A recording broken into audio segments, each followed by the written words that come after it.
It's time for this week's episode of Brandon Sports Talk, featuring in-depth interviews from those who are trending in the world of athletics. And now, here's the host of Brandon Sports Talk, Brandon Pate.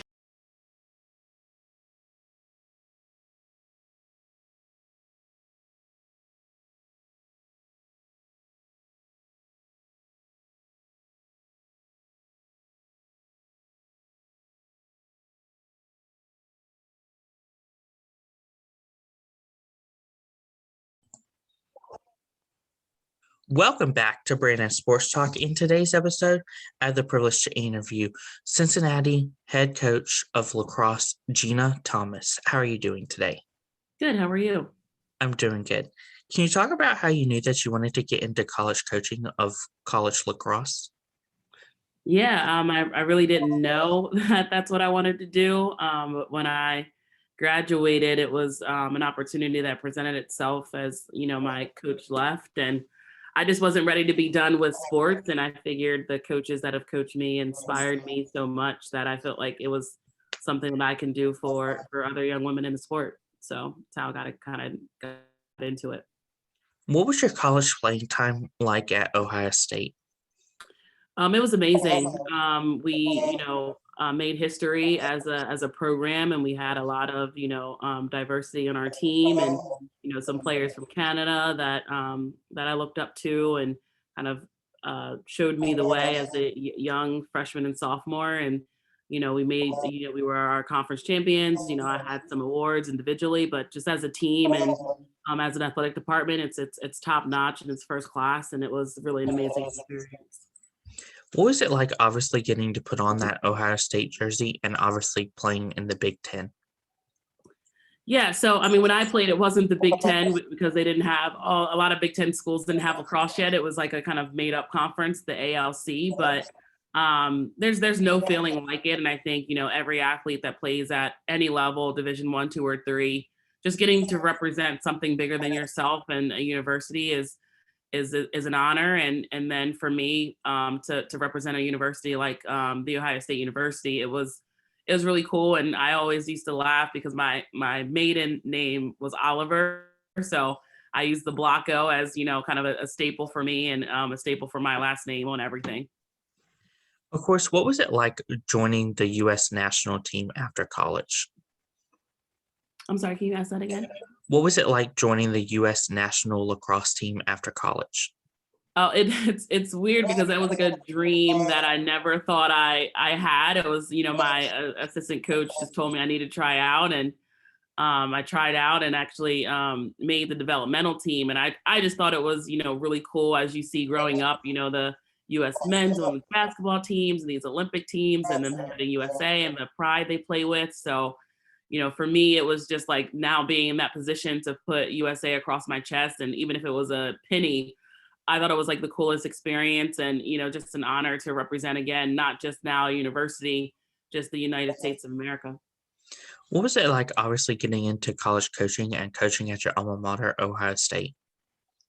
It was a gift and a curse, a double-edged sword, right? Because you're coaching now players that you've played with and had fun with, and just went through the grind with. So it was a little challenging in the first year or two, just kind of taking that teammate hat off and then being a coach. But it was cool again to see then the behind the scenes work that you never think coaches do. And as a player, you just get to show up and grind and do what you need to do and play. And as coaches, it's so much more that goes on behind the scenes that it was cool to then kind of learn that first year out of college. Of course, what was that transition like from, obviously, you said first right out of college, you became a part of the staff. What was that transition like, obviously, because you had some players that obviously looked up to you as players? Yeah, I mean, I think it was, for the younger kids, it was cool for them to, get an opportunity to just kind of have someone who knew the grind at Ohio State and knew exactly, how the coaches worked and, the opponents that we played, to kind of have that experience to help them kind of through like the hard times. But it was challenging. It was challenging for me to find my voice as like now a coach instead of a teammate. But I think, our head coach and our players, we did a really good job of then, kind of working through that first year and finding that balance and making the second year the best it was ever supposed to be at that second year. What was it like, obviously, leaving your alma mater to obviously go to another coaching job? Yeah, it was easy, an easy opportunity for me because it was the coach that coached me, the assistant coach that left, that opened up the position for me to then get the job. And so it was him who was coaching at Duquesne University, and offered me the position to come coach with him. So I'd already had a relationship with him. I respected him a lot, and just giving me another opportunity to coach at a smaller school, but just with amazing opportunity to kind of develop me a little bit more as a coach and have a little bit more responsibilities was really exciting. What were some of your accomplishments, of course, there at Houston? At Duquesne, yeah. I would say it just like, my overall development as a coach and, decision making and, building budgets and scheduling and things of those nature. I had a lot of, kids make the A10 conference team and a lot of kids trying out for US, kind of the same as where my coach pushed me to try out for the US team. I pushed a lot of our Duquesne kids to try out, and, a lot of them got really, really close to making the team. But I think it was just, some players of the year, attackers of the year, and defensive players of the year, rookies of the year. But more than anything, I think it was just my development as a young coach. What was it like, obviously, when you first became head coach of Cincinnati? Scary. It was exciting yet scary. It was really cool. I didn't think I ever wanted to be a head coach. I thought I was going to be an assistant at Duquesne forever with my head coach Mike Skirbo. But well, it was cool to then be in a position to where again I can really decide if this is what I wanted to do with my career. And the people here at Cincinnati are just amazing people, and really welcoming, and just have like a really family type atmosphere here. So it was really easy for me to kind of come here and feel like I could really succeed here because there's a lot of support and a lot of people helping you along your way. Can you talk about, of course, the culture that you have built for the lacrosse program? Yeah, it's still building. Crazy to think it's been 10 years and we're still kind of building. I think we went through a nice wave and kind of building a foundation of competitiveness and we call them our CC Brad values, but just respect, accountability, and discipline. Like those are probably like my three pillars of this program is just, taking over it. We wanted to make this program really competitive, no matter who we played, if it was, a startup program or, a returning national championship team. We wanted to compete from start to finish in every game and not feel like we were second tier, second part of anyone. And then I think it's just the respect for each other, respect for the game, respect for the diversity of the people that are playing the game, and just the discipline to really get it done and be motivated to be great. What was the 2017 season like for program history? I think it was, the kind of all of the grind that, again, from 2013 to those 4 years of, building the foundation of the program that kind of got us to that point with the commitment and just the discipline and the competitiveness of the players in the program. Of course, what was the 2018 season like, having the longest winning streak in program history? It was cool. I mean, our kids really like embraced that just because it hasn't been something for them that they've done before. But again, like I said, it was, those alumni and those players that kind of put their blood, sweat, and tears into the program, and the respect of the kids that really kind of came after them. And it was kind of all put together in those kind of 3 years. How did the 2018 and 2017 season shape to obviously the 2019 season of being the best since obviously your time there? Yeah, kind of. I feel like I'm kind of repeating myself, but I think it again, it just was like the work that we had put in, and this the discipline and the competitiveness that we like had, continue to elevate our expectations of each kid, and kind of it was a building process, and we kept telling the kids to stick to it, and it's a grind, and you got to just kind of come to work and do what you need to do every single day to get to that point. And it was really cool to see some seniors and juniors just tearing up because when they came to the program, they never won a conference game. And then, their senior year, we're playing the conference championship. So it was cool to just, the relationships that you build with these kids and how much they put into you as a coach, and, how much you learn from them, and, the appreciation we both have for each other really turned into something special in 2019. What was it like, obviously coaching in the conference and then obviously making it into the NCAA tournament? Yeah, our conference is pretty tough, and we haven't, kind of made it over that hump to make it into the NCAA tournament yet, just our conference championship. But we have really great coaches in our conference, and really great opponents. Like Florida has been the kind of pillar of our conference, and 7, 8 time conference champions. So they're just the hump that everyone tries to get over, or the beast and they're the lion that everyone's trying to take down. And a lot of other teams in the conference, when I first got in, it was UConn and Vanderbilt, really strong and doing really well. And then now it's kind of tiered down to, again, with Vanderbilt and Temple University as those others top tier teams. But everyone now, as I top to bottom, are your ECUs and your Old Dominions coming into the conference. Everyone's a challenge. So you got to be ready to kind of put your boots on and lace up your cleats and be ready to go, because top to bottom, our conference is pretty tough. Of course, who are some teams that you face in your conference? You said what's tougher teams? Hmm. In our conference is definitely like Florida. That's the team that, like I said, has kind of won every conference championship since we've been in the American. But like I said, I think everyone's pretty tough. Even to a 2-year program in East Carolina. Last year we went down to the wire with them just to make it into our conference tournament. So every team in our conference is a pretty tough opponent, and games are close, and you got to be ready to go. Was it like, obviously coming to Greenville to play East Carolina and to play Amanda's team? Yeah, and Amanda and us, we go way back. She actually coached at Ohio State, and we played together for a little bit. And I know her really well, so it's really cool just to get to play against people you respect and know the game and just have a relationship with. But she's done an amazing job at East Carolina and building that program to what it is. And she builds kind of similar to us, just competitors and kids that want to work really hard to be successful. So it was definitely a challenge going down there, but we loved the weather. Field was amazing, and really happy that one of those 2 games we came up on top in order to make it to our conference tournament. What does the recruitment process look like for prospective student athletes looking to play college lacrosse? Yeah, I mean, for us, like I said, kind of the pillars of our program, we look for kids that are truly competitive and have good character, are respectful, and stay disciplined and get their stuff done.